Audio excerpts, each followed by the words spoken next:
Hey, what's up? My name is Tim, my wife's name is Ellie, and a few years ago we purchased this 100-plus-year-old farmhouse in Western North Carolina, and it's been an incredible journey. If you haven't subscribed, definitely do that.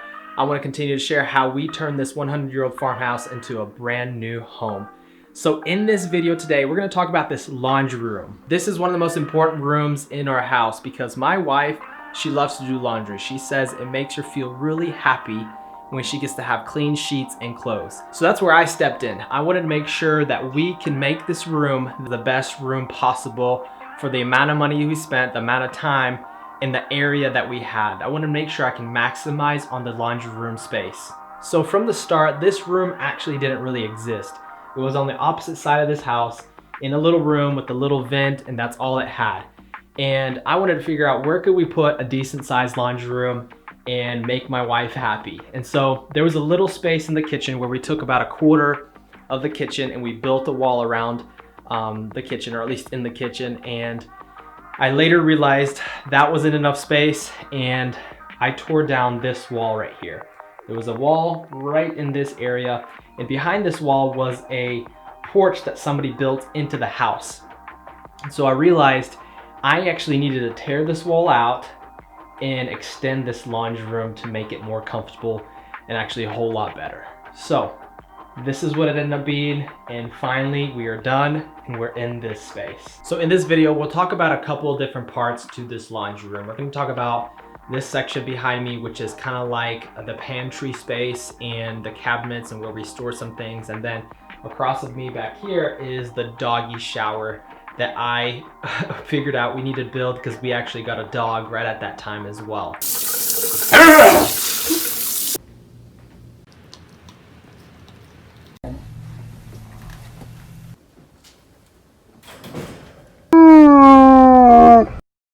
Right in front of me is where the laundry is folded, and there's a washer and a space for a dryer, and then there's a hanging rack that I built as well, and a whole wall of backsplash. Kind of like that. And my coffee.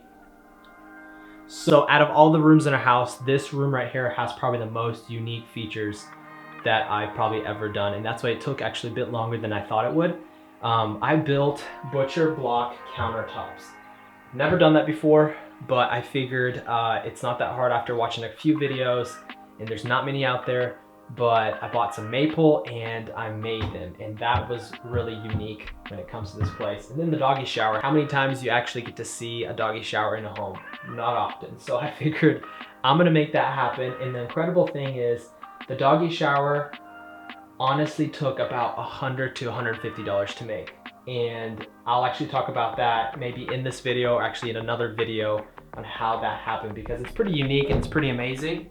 And then behind me right here, I built these floating shelves, and they were actually one of the original things. So when we moved in, I built the small room, and then I built these shelves and covered them with like a thin 1/4-inch piece of plywood.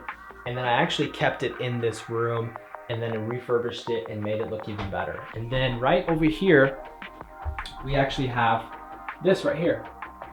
And this is kind of like our mudroom section. But to really see how this room came together, I'm gonna have to take you way back to when this wall existed, and behind it was rotten boards and rotten 2x8s that part of this house was sitting on. So let's do it. So this right here was covered with plastic, okay? And whoever did this a few years ago, 10, 20, 30 years ago, they just put plywood and plastic over it, and this was a porch. Kind of looks like these little deck boards right here. Like the porch we just remodeled, redone. They did it on top of this, which sits inside of the house. So definitely wasn't smart because there was a lot of water that came in here. I just replaced this big board right here. And what I'm gonna do is I just took out those boards, took off the plastic. I'm gonna take out these boards. I'm gonna put a couple more 2x8s in, and then I'm gonna put a subfloor on this. And then I'm gonna build a wall from that corner to this, put a window right here, and then put a door right here. So this is kind of a tight view, but it looks like this from the distance. Below was a window, super old window. I'm gonna be replacing that soon. And then that one underneath the porch, I will be covering that up. So this right here is the view. Wall from there to the corner, and then a window right here, and then a door right here. Pretty much the same look that it is right now. It'll push out, and that'll extend my laundry room slash mudroom a little bit more. So that's how it's gonna look, and let's get to work.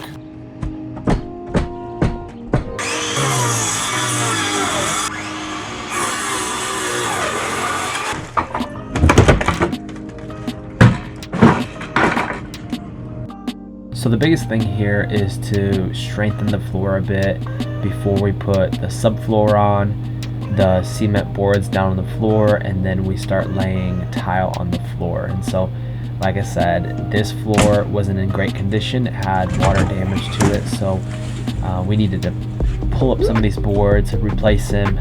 Some of them are actually pressure treated, so it has at least that protection, extra protection to it. So luckily the corner of the roof to the right wasn't really sitting on anything. It was actually just hanging, so that was good that we didn't have to support it or anything.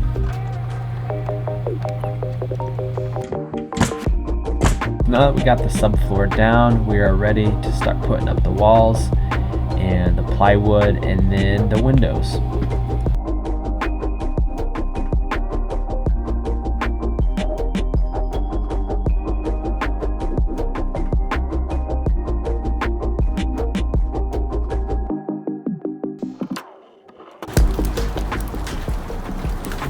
That's the outside of it now. 2 windows, door on the right, another window in the back. So it's looking good. We'll build some stairs here soon, put that window in, and that's how you expand your laundry room. Drew, look at that. Snake skin right up in the roof. The ceiling. Isn't that crazy? So now we have the wall out of the way. We took that out, and now we're gonna start running power. And so it wasn't really too hard. These lights are fairly simple. They're small can lights, and luckily we had some power that was running right under this room, and that load was very little, so it helped. Made the whole process kind of easy to run power to this room. And I already had power obviously to the washer and dryer and all that, so it made that process a bit easier. So now we're going to jump into putting up the drywall as well as insulation at the same time. And so I had insulation blown in for the most part in that area, so I'm going to start throwing that back in there and then actually just put in the extra insulation pieces to keep obviously the attic space warm. So finish the drywall, which personally drywall is the worst thing. I don't like drywall. It's messy, it's real dusty, and it isn't fun. So really, because this is a remodel in this laundry room, it is honestly a whole lot harder, I think, to do drywall. Most of the house, really didn't have drywall originally, so there was a couple of walls that did, and those walls that did were like a 1/4 inch thick drywall, which is real weak and not as strong. And so this laundry room actually had a little bit of that problem, and I had to cut a lot of small pieces, and I had to mud a lot of them up as well to make sure it's leveled and smooth and it looks good. So it was really a pain, and I think it might have been the hardest room I've ever done drywall wise, and mudding and sanding it and all that. It was fairly difficult. Like I said, it sucks, and this is one of those cases where I am not even great at it. My dad is a whole lot better, and he's helped me around the house with some of the mudding and sanding. But yeah, I think mudding it, I think I did it like 4 or 5 times, and even going into the night, I sanded and then did another coat, and most of the time I used either 20 or 40 minute mud. The dry time is 20 or 40 minutes, so that was, still took a while. So I did not get much footage of me building this doggy shower and creating it and plumbing it, but it is fairly simple. You frame it out and then you put this rubber liner that's real special for like the bedding of a shower, and then you pour this certain shower bedding concrete in there. So as soon as that's done, you can honestly start just laying tile all over it, and it should be great. Subway tile is one of our favorites, and it's very inexpensive. I believe, off the top of my head, I think we spent only like $500 or less on all of the subway tile in our house, from bathroom to kitchen to this laundry room. And so the cost of it is really just doing the labor. And so if you can really do it, which is honestly super simple, then you should definitely do it. And it's fun. It's easier than some small tiles that you do.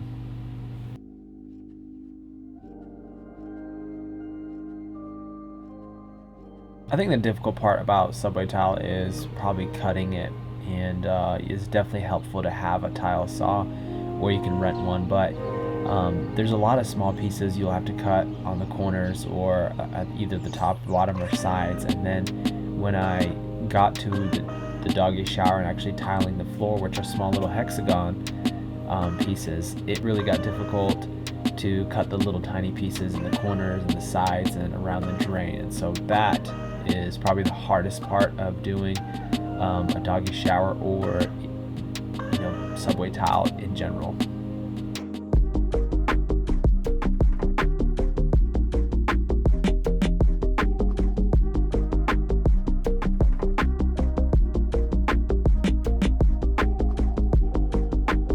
So I didn't get much footage of this, but I am tiling up this whole wall where the washer and dryer are going to be, and then there's going to be a rack right above it.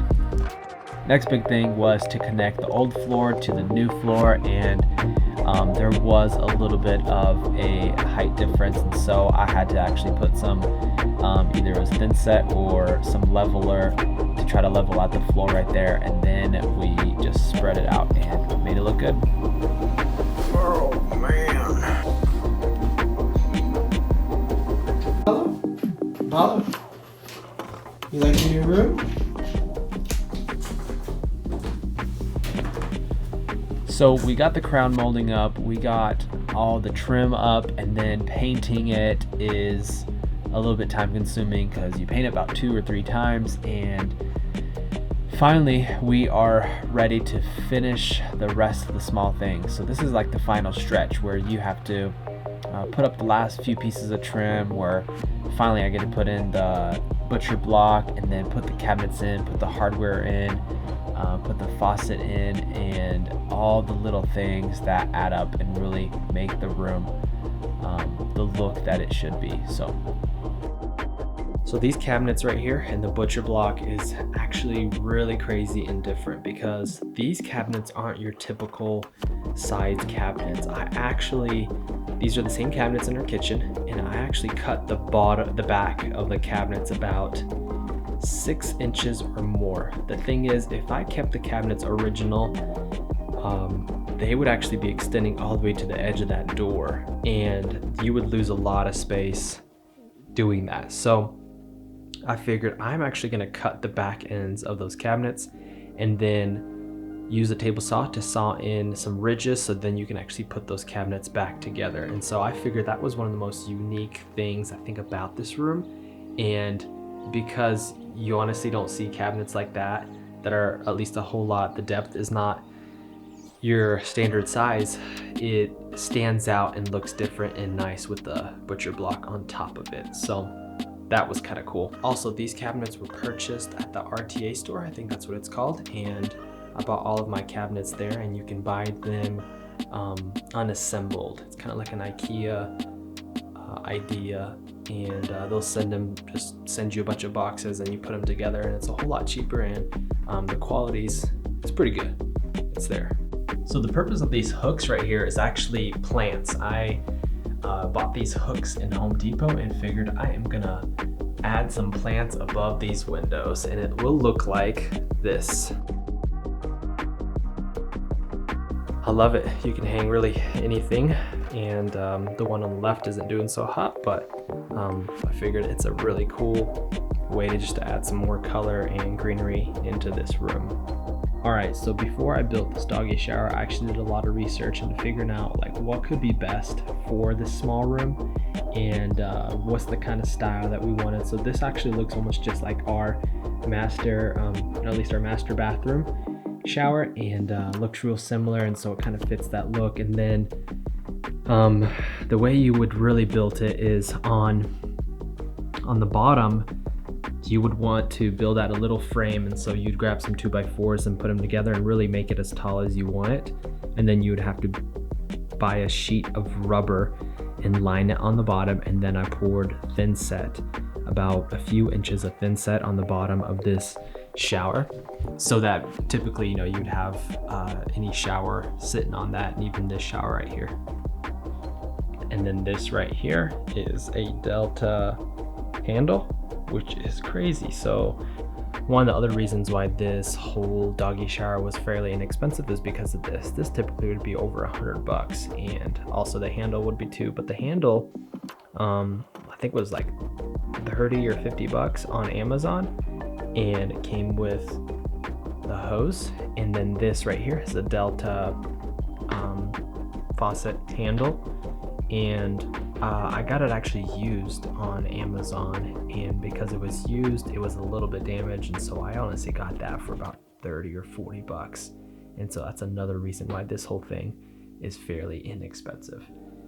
The tile on the bottom is actually a bit more expensive, and I think it runs around $2 or $3 per square foot. And then the tile in itself is subway tiles, real inexpensive. So that's why this whole project ended up being a fairly inexpensive project. This right here is one of my favorites because it the idea I had behind it was to build a little tiny mud room so that you can hang some stuff and then use those little cupboards for a couple items. So I built that out of like floor treads, and then the rest was just wood and small pieces of things. So that really ended up working out well. And then up here, I actually ran power just for this Dyson. This was actually pretty hard because I needed to figure out where do I put this Dyson, because there's not much space around here, see? So that was the best spot for it. And I ran power, honestly, from here. So the story behind this butcher block is I found a guy, I think on Craigslist or Facebook Market, that was selling maple slabs that they cut a while ago. And the thing is, it was still a little bit wet, but I still rushed it, and so I used my table saw and a planer and 2 different kind of sanders to sand and fix this. So I split those big slabs in half, and I ripped them in about 1 3/4 thick, and put them together, glued them, put a bunch of clamps on there, which I didn't use enough clamps after I realized that, and a friend of mine, Justin Gortman, actually helped me realize that as well. And then I used a water-based sealer / stain, and it worked out. So pretty fun project, definitely learned a lot from it, and I'll actually do this again. It'll make it a whole lot better. And the crazy thing is, because the washer / dryer is under here, it heated it up and dried this thing, because at one point this thing was bowing and then it flattened back out. So I think that was pretty crazy. But right now it's fairly straight, and there's a couple of ridges and bumps in it. I sanded it flat as can be, but then over time when it started drying, it actually created its own waves. Just a little bit, not bad, but maybe one day I'll resand it and refinish it. So that's pretty cool. What's your favorite top 3 things that you love about this laundry room? When I built it, we talked a bit about it, and I wanted to make sure I built it the way you like it. So I see you peeking. Go ahead and tell me. I don't think I will. So it's morning now, and this is the time of the day when we love this room the most, because these 3 windows really add a lot of light and because the sun rises from that side, it really looks great. So Ellie, tell me, what are your top 3 favorite things that you love?